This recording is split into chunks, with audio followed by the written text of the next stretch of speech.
What is a director's cut? And is it problematic? Well, actually, why is it problematic would probably be a better question. Before we get into a director's cut and why it's problematic, let's introduce some major players in this story. This is Zack Snyder, and this person here is Joss Whedon. Next up we have George Lucas, and for the third part of the story, we're going to focus on Phil Lord and Chris Miller. And wait, Ron Howard, he's super important. Wait. These guys, the Directors Guild of America, commonly known as the DGA. So now that we know who we're going to be discussing, let's talk about what a director's cut is. A director's cut is an edited version of the film that is supposed to represent the director's own approved edit. In layman's terms, the true vision the creator sees for the movie. So why can the director's cut be problematic?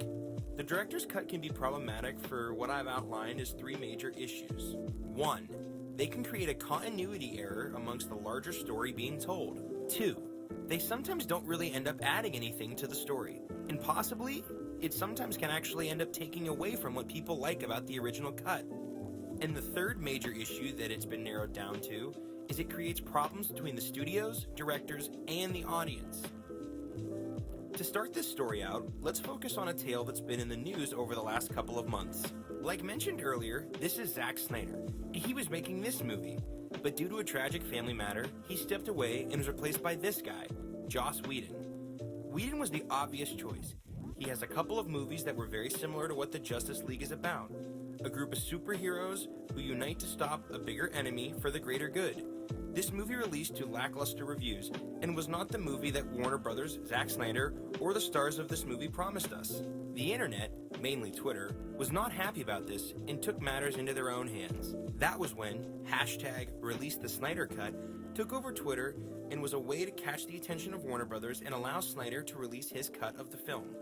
4 years after the original Justice League came out, Justice League, the Snyder Cut, was released onto HBO Max to very positive reviews. Snyder recut the original film we saw and reshot material and delivered a masterpiece in comic book storytelling and cinema.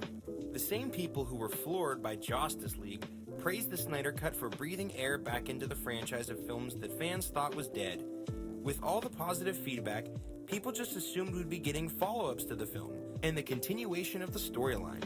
We the people were wrong. Warner Brothers announced that they would continue the DCEU with the Justice League from 2017, and all the films would follow that canon. What's canon, you ask? Canon is the material accepted as officially part of the story in an individual universe. So how does this tie into our three major problems? To start, the release of this director's cut mixes up the overall storyline of what the DC Extended Universe was supposed to be. So this fits into problem 1. They can create a continuity error amongst the larger story being told. And major problem 3. It creates problems between the studios, directors, and the audience, with all the Twitter feuding amongst them. Now on to Act 2 of the story, which coincidentally also correlates with Major Problem 2.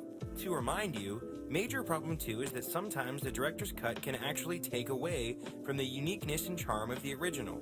For this, we need to focus on this man, George Lucas, and these movies, American Graffiti and Star Wars. George Lucas made this film in 1973, and it was an expression of his childhood, growing up in Modesto, California. When Lucas finished his director's cut of the film, Universal Studios fought with him over what the title would be. Lucas won that battle, but would lose the following. Universal Studios took 5 minutes out of the end of the film because they didn't think it flowed right.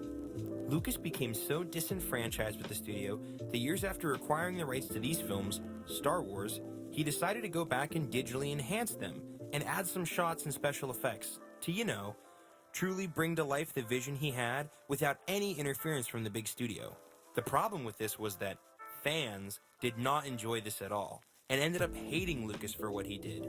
Another popular film that did this was Blade Runner.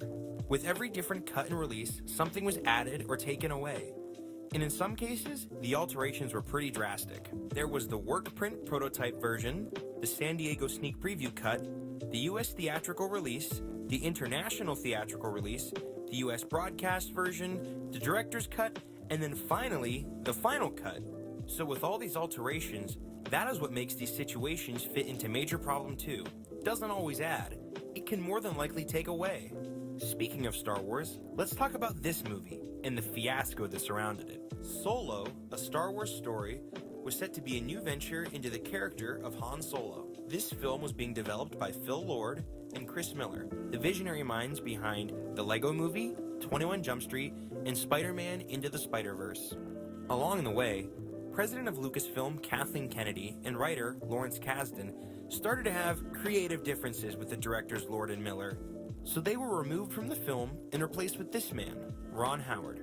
The interesting thing is that the film was almost complete. Why remove them right before they finished principal production?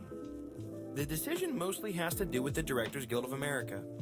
The DGA sets all the rules for all studios and all directors working in the film industry. The DGA handbook states in Section 7, 503, that a director will be the sole director after completing 90%, but no less than 100% of the film.